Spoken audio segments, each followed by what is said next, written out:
आपल्या द्राक्षाचं हार्वेस्टिंग चालू असल्यामुळे मागचं 2 दिवस मला काही व्हिडिओ बनवता आला नाही. आपलं सुपर प्लॉटचं कटिंग झालंय आणि आता माणिकच्या मुंचं पण कटिंग चालू केलंय. आपला एक तर प्लॉट मला एजी कंपनीला म्हणजे महेश शेटला द्यायचा होता, पण मागच्या आठवड्यात ज्यावेळेला महेश शेट आपल्या प्लॉटमध्ये आले होते त्यावेळेला आमचा काय कारणास्तव व्यवहार झाला नव्हता. परत 2-3 दिवसानंतर आपल्या प्लॉटमध्ये महेश शेट आले होते आणि त्यांनी आपला माणिकच्या मुंज प्लॉट घेतलाय आणि आज त्याचं हार्वेस्टिंग पण चालू केले. 299ला 4 किलो प्रमाणे हा बागाचा व्यवहार झालाय. माणिकच्या मुंज व्हरायटीज द्राक्ष आहेत. आज कटिंग चालू झाले. कटिंगचं काम आपल्याकडेच आहे आणि आता मी लागलो गाडा ढकलायला, कारण कामगार गाडा ढकलाय म्हणजे बागत येत नाही. कटिंग करायचं तेवढंच येते, त्यामुळे म्हणलं तुम्ही कटिंग करा, मी गाडा ढकलतो. त्या अटीवरच आज बागत कामगार आले. ते आता बागच मालक होयाच म्हणजे पडेल ते काम करायला लागते, त्यामुळे आज गाडा ढकलायचं काम आपल्या नशिबाला आले.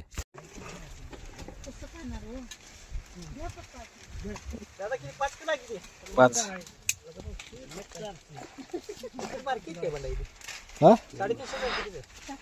हा 350.